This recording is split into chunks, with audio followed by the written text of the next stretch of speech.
Let me see.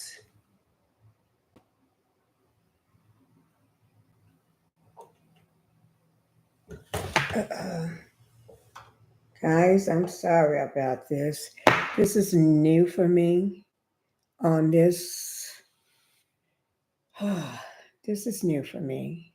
I'm trying to get everything correctly. But let me just say this is Pinkie, because like I told you, um, we just moved into this new property, although I have other homes, but this is a new one. So we still got boxes behind me. So you have to excuse everything. Um, I'm trying to get my where it can show me. I don't know which direction because this is. I'm trying to get it right. I hope y'all can hear me. I really do. Let me see. Maybe I should put it on the other monitor. Okay. No, that's not gonna do. That's not gonna work.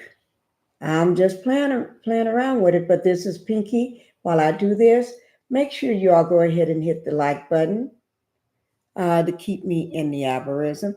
Hit the like button and go ahead and subscribe to my channel while I try to get all this correctly. Yesterday, I went live for the first time on my third channel. This is my third channel.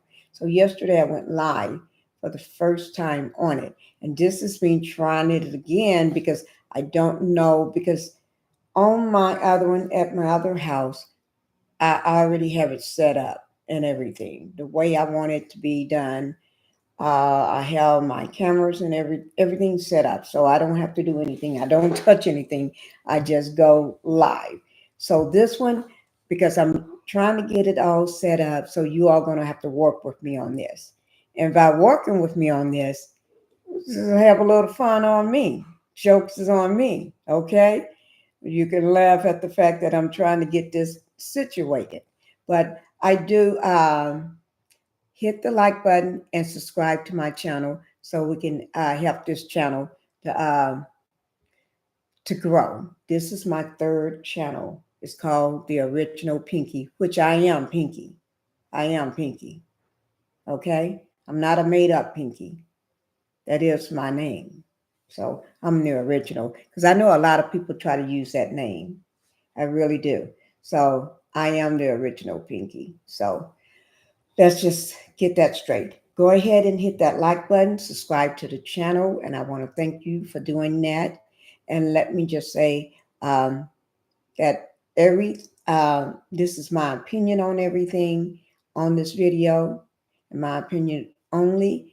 And this video is made for educational and entertainment purposes as well. All right. Um, so we're going to go ahead and get started.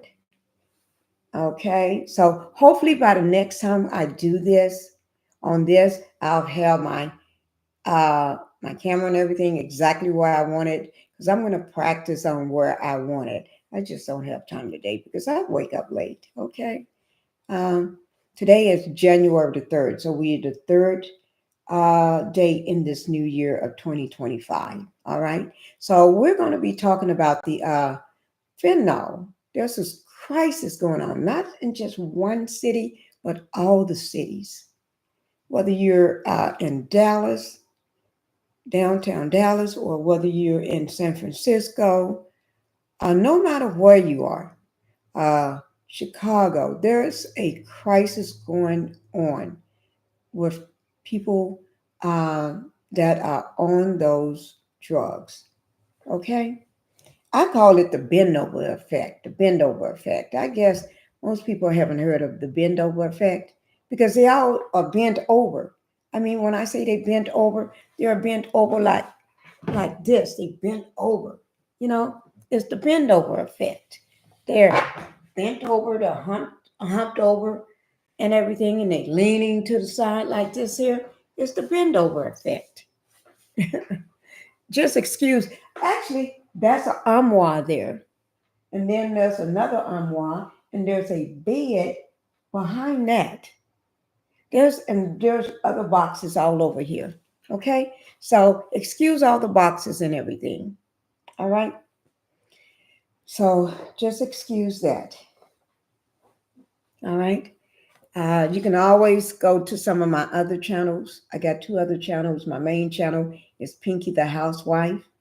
Okay? And then I have a second channel called Pink Global that covers everything. And then I have this channel. So only Pinkie the Housewife is monetized. It's been monetized for the past 2 years. And Pink Global, I'm almost there. But this one here is just starting out. So I need everyone to help me by getting this channel up and running so it can get monetized. I need everybody to hit the like button. I need people to subscribe to the channel and watch the content. And when you do watch it, always hit that like button and leave me a comment so I know that you've been here. Okay? It's cold here, guys. It is cold. Yes, it is. Let me just see something. I'm just trying to get everything correctly. Isn't it hard? It is hard. Okay? But anyway, it's dark here, so I have no light. The lighting in this place is awful in this room. It's the game room, and it's awful because it's dark outside. And it's not nighttime, but it's dark, like it's getting ready to rain or something. But anyway, so let's go ahead and get started. We're going to be talking about the crisis of fentanyl on all the different cities. But right now, we're going to focus on San Francisco. Okay? So the information will be down in my description box. And when I say my description box, if you ever want to go back and look at it again, that's where you will find it. All right. So the first video that we're going to watch is from the BBC News. It's a city in crisis, how fentanyl devastated San Francisco. Okay. So this so we're going to go ahead and watch it. It's like I said, the information will be down in my description box. So don't fret none, okay? So let me go ahead and get this. Oh my Lord. Oh my Lord. Let me see how to. Because this is all new for me. Okay, here we go, guys. All right. So I'm going to go ahead and start playing the video and hope you like it. San Francisco is one of the richest cities in the world. But below its gleaming buildings lies a humanitarian disaster. We have had, more overdose deaths in 1 year than we did of COVID deaths in our city. Every day, on average, 2 people die from a drugs overdose here. In December, Mayor London Breed called for a state of emergency in a notorious district called the Tenderloin. Pow, pow, give me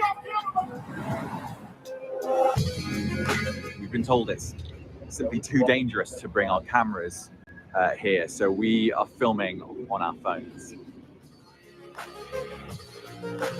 Black market. Artie works for a charity called Urban Alchemy. There is a lot of open drug use. I mean, it just happened literally right now, right here. Urban Alchemy aims to get drug dealers off the street and helps addicts find a way to drug services. Good morning, good morning. You okay? We're about to come through and clean up, okay? Who all want coffee? Let's go. How you doing, brother? We immediately came across a street with so many people doing fentanyl, it was hard to get by. Could I ask what you're smoking, sir? Fentanyl. The local drug dealers had delivered the fentanyl about half an hour before we arrived. Some were openly taking it on the street, seemingly unworried about the police. There you go. There you go. Seeing this firsthand is pretty shocking. He trying to make it up. There you go. Got it, bro? You got it, bro? Fentanyl was developed as a pain medication. Its use as a recreational drug, though, has exploded due to its low cost. It's 100 times stronger than morphine, and even a tiny quantity can kill. Yeah, this is like this every day. And There's evidence of drug use everywhere. There go one that's been used, 2, 3, these are pulled out of needles. As we were filming, a woman approached us. Do you guys know where we can get any free tents at around here? Free tents? Beth and her partner Jay have been in San Francisco for a year. So are you doing fentanyl like today or? Every day. Every day, yeah. Really? What's it like living here? Lawless. Completely lawless. This is anarchy.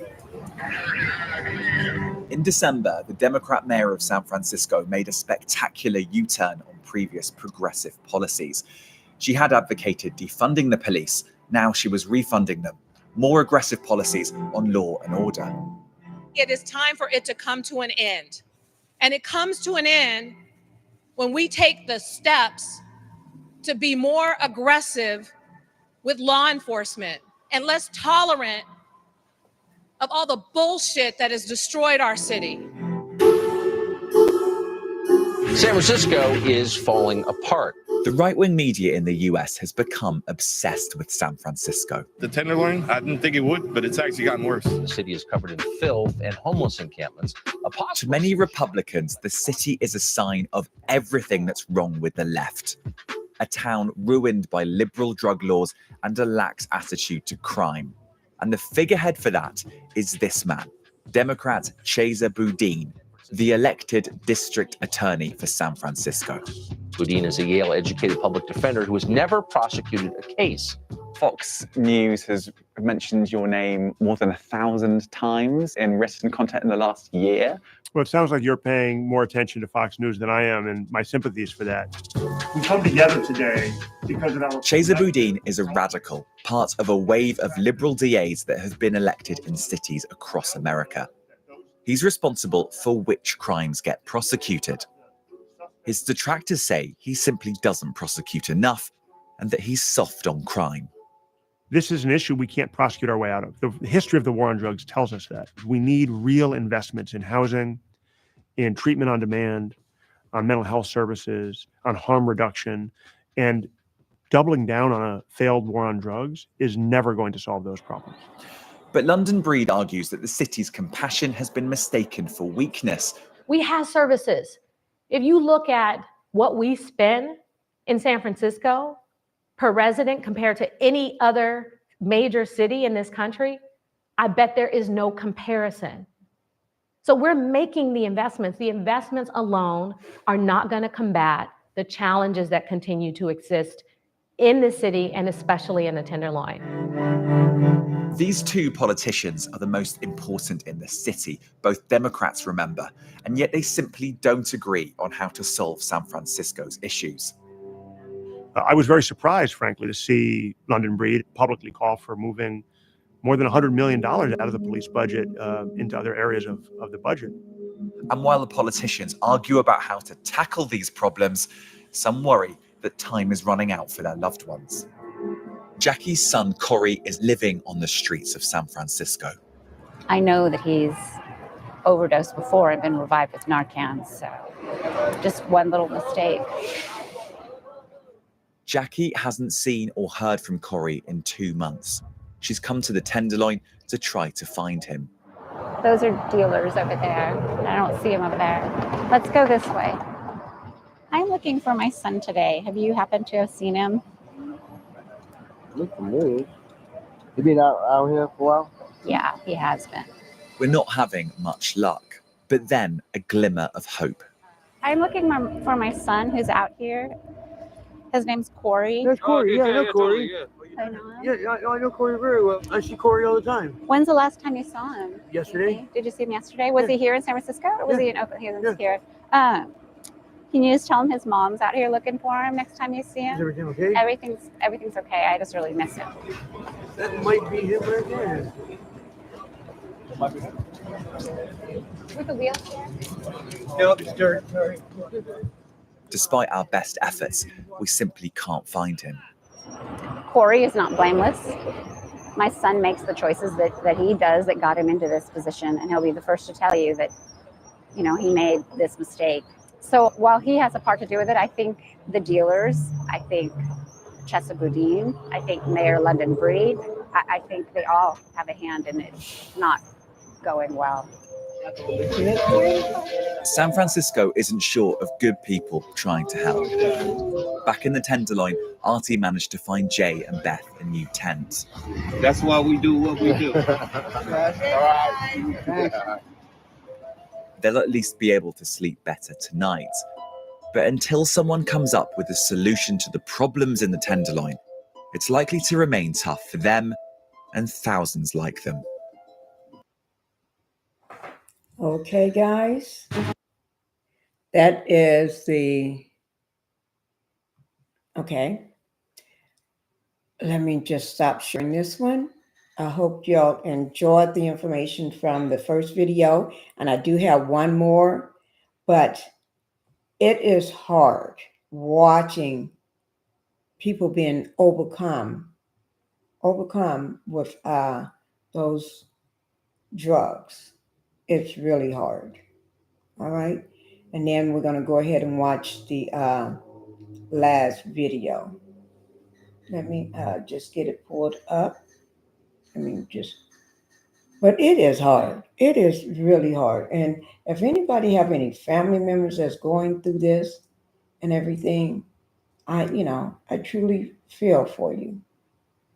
If you got a family member that's going through the same thing, let me just try to find it. Oh, where did I put that video?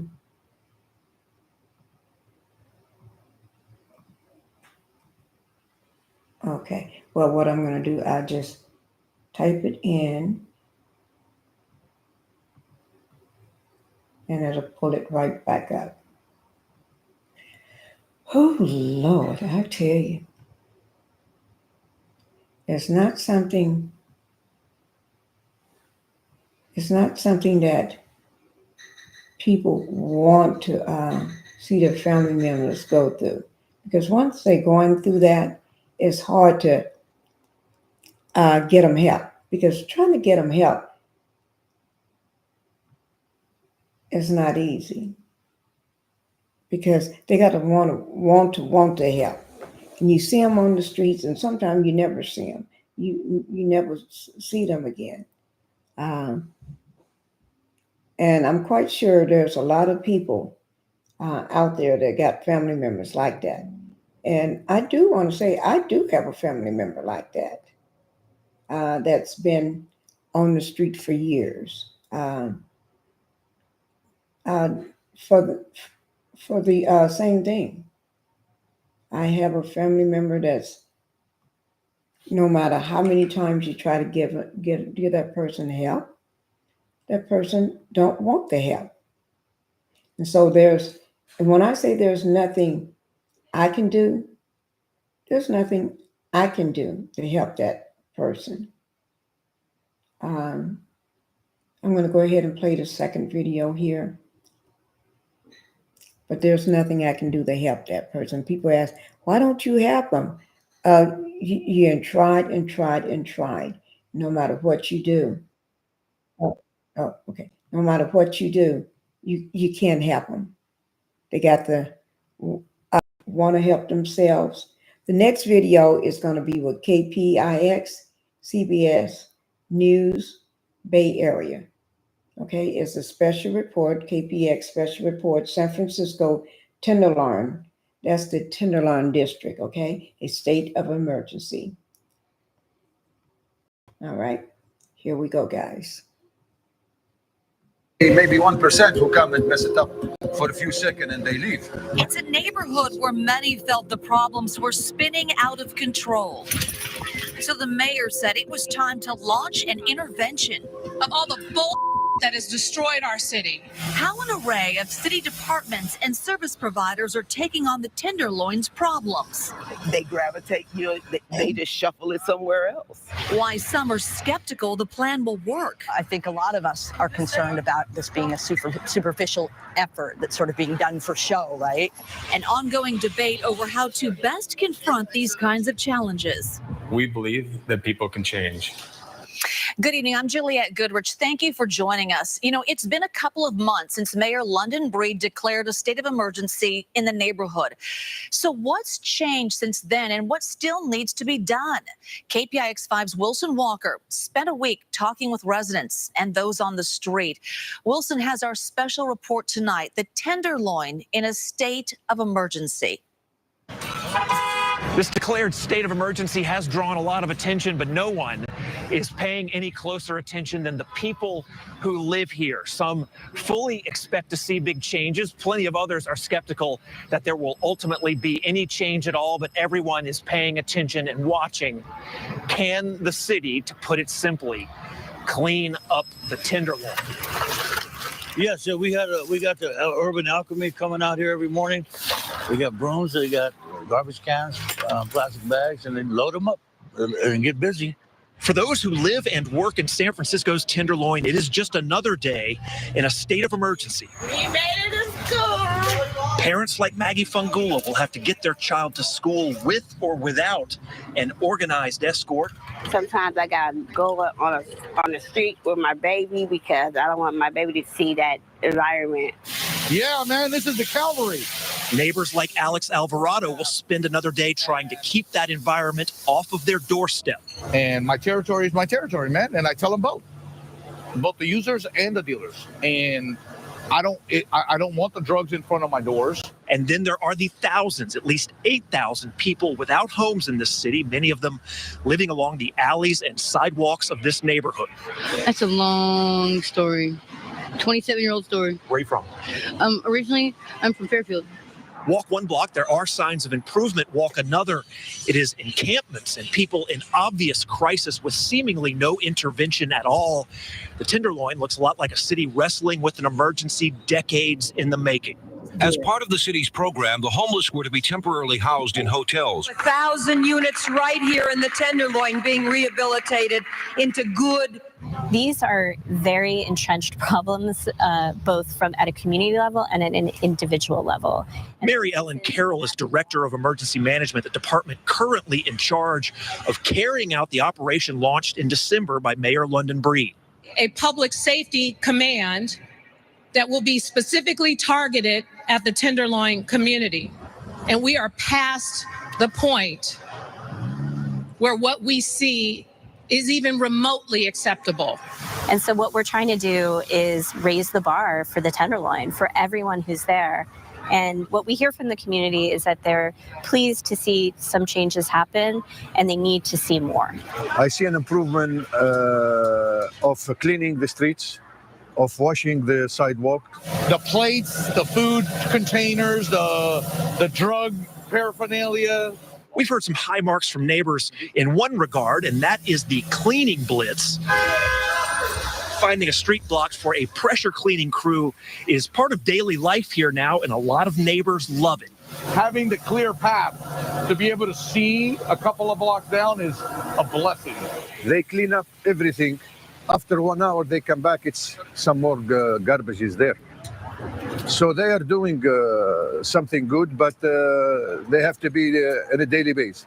They're cleaning up their streets first. All right. Now, what they do with the people that are here causing it, I'm not sure. Cleaning the streets and sidewalks was never going to be the hard part. The trash is largely a byproduct of the city's larger, long-standing problems that have been pushed into this neighborhood. Homelessness and the drug epidemic that has claimed more than 1,360 lives in the past 2 years. You know, there's people that you look around, it's like people look like zombies and, you know, but they're human beings. They're someone's son, someone's daughter, husband, mother, father. So the emergency continues as neighbors watch and ask their own questions about what's being done, what comes next. Where are you going to push them to? They have to go somewhere. You have to have a place for them. What do you think it'll take to make a difference out here? A lot of help. A lot of help. Part of the help promised here is for those just going about their daily lives, but delivering on that is clearly going to depend on getting help to those struggling on the street. So, are they getting help? Well, what they've done for me is they've provided me an opportunity for housing. From block by block outreach to the linkage center, how many people are getting off the street? How many people are getting into drug treatment? That's a tough question because I don't want to continue doing drugs forever, obviously. And then there is the drug market. It is consistently a struggle. We're still having conversations with a number of law enforcement agencies to try and help combat it. How the drug problem is moving when our look at the Tenderloin state of emergency continues. Spoons, they're out. Panera's new ciabatta dippers are.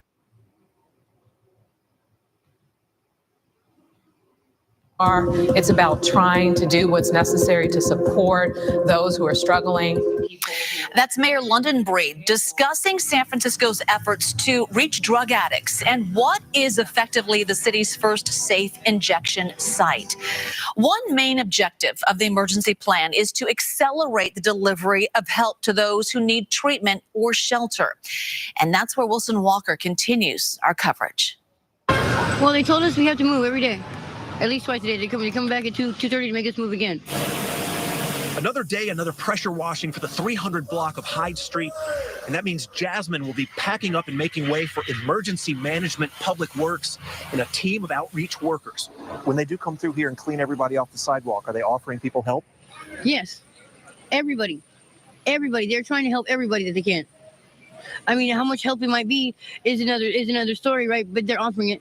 Well, what they've done for me is they've provided me an opportunity for housing. For Gordon, help came from the centerpiece of this initiative, the Tenderloin Linkage Center in Civic Center Plaza, now open for about 7 weeks. At the beginning of this, we didn't even know if anyone would want to show up. Not uncommon to see 24 people lined up when the doors open at 8 a.m. The center is seeing plenty of traffic, more than 13,000 visits since day one. That number does include repeat visitors. Guests are not registered. They don't give their last names. This is basically a referral center designed to pull those in need towards the city's already existing services. Try to build a relationship and trust and provide options that are humane and that give people a path. The path many are looking for is off the street. So far, between street outreach and the linkage center, more than 400 people have been moved into some kind of shelter.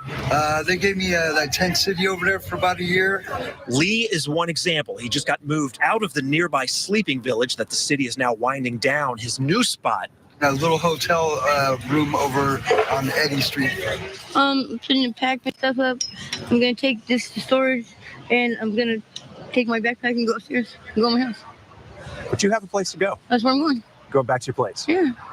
That's right. Jasmine may not always use it, but she too now has a room provided by the city. There is not, however, an infinite supply of rooms. Absolutely not. I mean, that's why they're there in the first place, is there's simply not enough housing to match the need. Sarah Short, Director of Public Policy for HomeRise, a nonprofit housing organization. Like many service providers, she questioned this plan from the outset. Yes, I thought, how are they going to magically address all of the problems of the Tenderloin when so far they have not been able to do that in the rest of the city or in that neighborhood? So that is one line of criticism, that all of this amounts to just pushing people towards help that cannot meet demand. But then there is another faction of critics, those who question the approach to the drug problem. And the big flashpoint there, of course, is the decision to allow drug use here. And the bottom line is that they're not going to have the desired outcome that they wanted when they opened this linkage center. Tom Wolfe battled a heroin addiction until his eventual arrest and recovery. He has become the face of the city's growing push for more recovery options. The linkage center has enough low barrier services already available that it's okay to ask somebody to put their drugs in their pocket for an hour while they come in and they access services, potentially housing or treatment or whatever it is. I mean, it's good in the sense that they provide services, and the services are directly available to you when you're there. Even some of those now looking for help express similar concerns to us. Patrick is from Calaveras County. He's been in San Francisco for about 3 weeks. You get stuck at the linkage center because there's drugs and you want to do the drugs. And so you'll sit there and do drugs all day, and you don't, you procrastinate, and you postpone. Looking at the latest week of numbers, there were nearly 2,700 visits, but only 144 referrals for service. A referral means a guest was informed of how to get help, but there's no way of knowing if they followed through and connected to that help. And of those referrals, 9 were for substance abuse treatment. In the same week, 4 visitors had overdoses reversed on site. Well, at the end of the day, it's not about quantity. It's about quality. It's about trying to help those people out of addiction and stay out of addiction. And that's a process. So people may want us to do numbers and large numbers like it's some sort of factory, but these are people. These are people with complicated problems in their lives. But the mayor has promised to push harder on troublesome street behavior of all kinds, and that push is said to be coming. In the future, I think, and we will need to have our law enforcement partners more involved. Which brings us to law enforcement and a whole new set of questions. For starters, what is being done about that notorious open-air drug market? My whole career, I was pretty much bald, so people just got to know me as being a bald guy. I did wonder what it would be like if I could have hair. Good people here, but they don't come out because of what's here. A lot of drug activity, drug sales. Neighbors say it keeps a lot of people inside, and it's one area where the mayor admits the city is struggling and needs help. Open air dealing is not new to the Tenderloin, but a lot of longtime residents will tell you the problem has exploded in recent years. Wilson Walker continues our coverage with the drug dealers on the move. Well, yesterday when I was dropping off to school, Honduran asked me, did I want to buy drugs? And I said, I don't do it. Make you mad? It made me upset. It made me real upset because what makes you ask me that question with my daughter? What make you think I take drugs? Because I'm black and my color of my skin? For many, it is the main source of anger and frustration, the sheer amount of drugs being sold and used across a sprawling open-air drug scene that covers much of the Tenderloin and neighboring south of Market. The demand needs to be met by supply, And you're like, what are all those guys doing out there? Well, they're out just, some are doing drugs, some are selling them, some are buying, and it's just constant. And San Francisco is on a way higher level than, anywhere that I'd ever been. If you worked at the Fed building, you could look outside your window and say, I can go downstairs and get anything I want right now. And then after 6 o'clock, there's a guy party down out there. The federal building is one notorious corner. Another is right across the street from the federal courthouse. So even if you move them from this corner, they cannot go to another corner. I mean, it's cut and mouse. Business owners like Stu Barkuki say the effort to keep dealers away looks a lot like the endless task of keeping the streets free of trash. Catch 2 or 3 and 2-3 days, and the same person is out back in the same sidewalk and the same block. San Francisco police have added about 10 officers to the neighborhood, but there hasn't exactly been a dramatic crackdown. The city's dashboard shows narcotics arrests are pretty steady, about 10 to 20 each week, while the amount of drugs taken off the street has increased. Nonetheless, dealers are still everywhere. If the cops are coming on bicycles around the corner, you'll see them in waves. There'll be 20 to 30 first, and then you'll see another 15 or 20. I believe the SFPD doesn't have enough manpower to control it once for all. It takes more. It takes an army. An army. It takes an army. And we don't want to see the army in the streets of San Francisco. That's for sure. There are still a lot of drug dealers in that neighborhood. Oh, a lot. That is the one thing that I think most people are kind of unified in the outrage on. And yes, there are arrests, but honestly, the numbers are incredible. How do you put a dent in that kind of drug market? Well, part of putting a dent in it is just we can't handle this on our own on the local level. We need assistance from, the state and the federal government, whether it's financial resources, whether it's incentives for adding additional officers, or if it's providing support from the feds to help crack down on, what we know is very much problematic. This is clearly a problem that has not gone away, but that is not to say that dealers are on every corner these days. Before Urban Alchemy came, this was the worst block in the world. If they weren't here, we wouldn't have been able to walk up here. I get the feeling they're the de facto security force in this neighborhood. They are. Fawn Langafor credits Urban Alchemy with clearing the dealers from her block of Turk Street. The neighborhood ambassador group, under contract with the city, patrols several strategic corridors. They help kids get to school. It's not uncommon to see them helping seniors across the street, and their sidewalks are remarkably clean. And what's interesting is even on that block, there's not even a thing of a cigarette butt or anything on their block. They keep it clean. It's completely clean. And then you go our block, there's so much trash on our block. They come and clean it every couple of days. Even if you're just passing through, this divide is hard to miss. The area is patrolled by Urban Alchemy, and those that are not, and if you ask people living here what they think of the overall progress being made, it may have a lot to do with where they live. Do they happen to live on a block where the problems have maybe been pushed down the street a little bit? They gravitate, they just shuffle it somewhere else. When the Urban Alchemy came in, they pushed everybody this way. But everybody isn't just all the dealers. It is also a continuous wave of drug users. You got people coming from everywhere, Santa Rosa, Seattle, everywhere to come. I mean, I'm not talking about fentanyl, to each his own, right? But to come and get high on this little side street over here, you know what I'm saying? If they want to straighten all this up, it means everybody that they see like us getting high right now, you're gonna go to jail, you're gonna get a ticket. Really?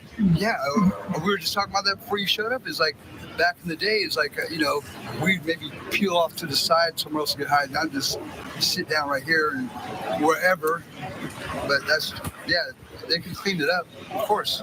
You, as someone who is out here, you think it's time for the city to crack down? Yeah, of course. You think I want to see my city all up like this? The casualties are in every direction, so what should be done about the people that we pass every day who are clearly in need of help? Tear up your car insurance bill and try this instead. I used to let them raise my car insurance every year.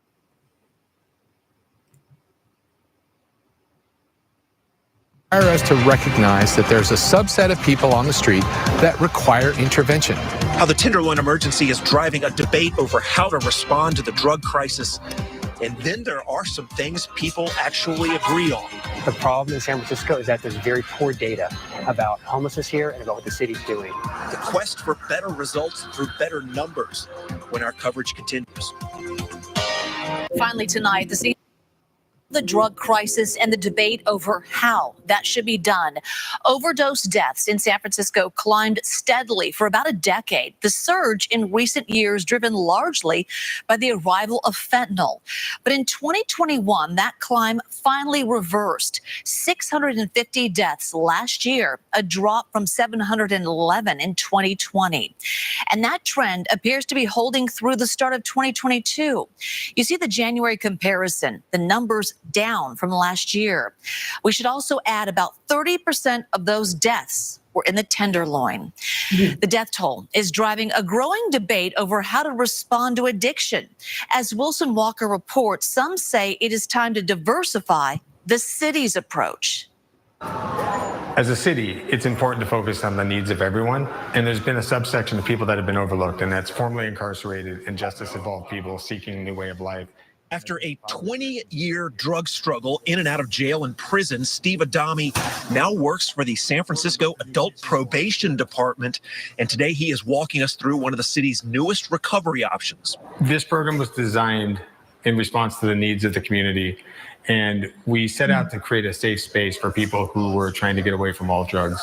So in theory, we're all kind of moving up the mountain together, healing and getting better. The therapeutic teaching community is abstinence-based, and this is the first time the city has tried it. To me, it's crazy. I absolutely believe that we have to have so many different methods of treating addiction, and you can't lock out abstinence-based recovery. We are living witnesses to what recovery can do. You can come all the way back from being out there on the street.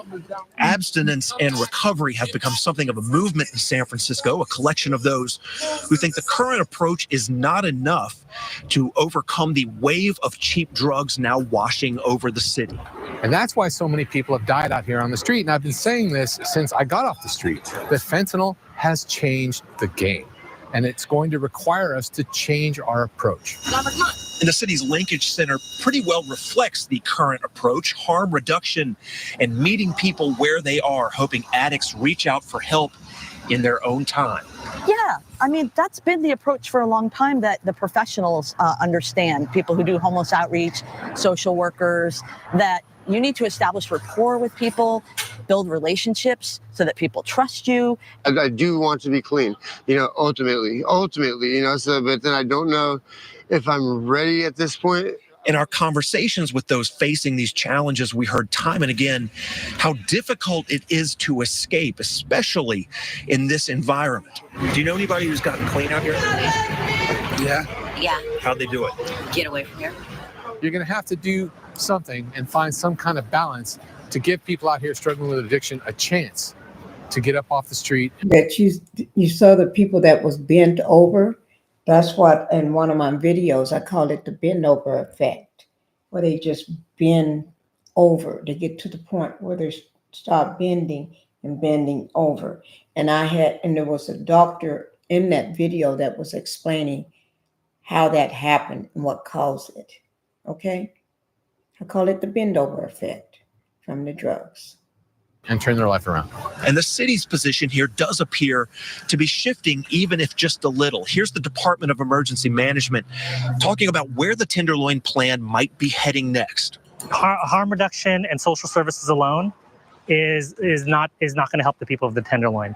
A law enforcement centric approach is not going to help the people of the Tenderloin. It's only when we have our helping measures and our safety measures working in collaboration with one another and unified. This cop over here that was just talking to us, he was very polite and really understanding and told me, I should go to rehab. And I, he kind of told me, that I'm a nice guy and I, should go because, I have potential in a way, is what it made me feel like.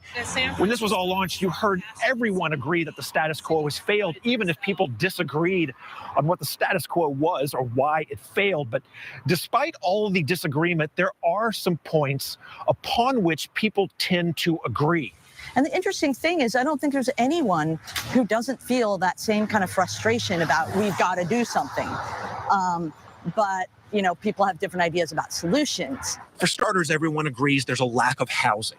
Nor is there enough treatment slots, residential treatment programs, mental health supports. 500 beds for 25,000 drug users.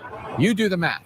The problem in San Francisco is that there's very poor data about homelessness here and about what the city's doing. Something else most people would like to see: better ways of measuring progress. Mark Nagel is head of Rescue SF, a citizen-led push for improved metrics. They've even created their own Tenderloin dashboard. As residents, we want to understand what's happening with homelessness here in San Francisco. It's obviously a super complicated problem. We want to know, though, what the city is doing and can we hold the city accountable.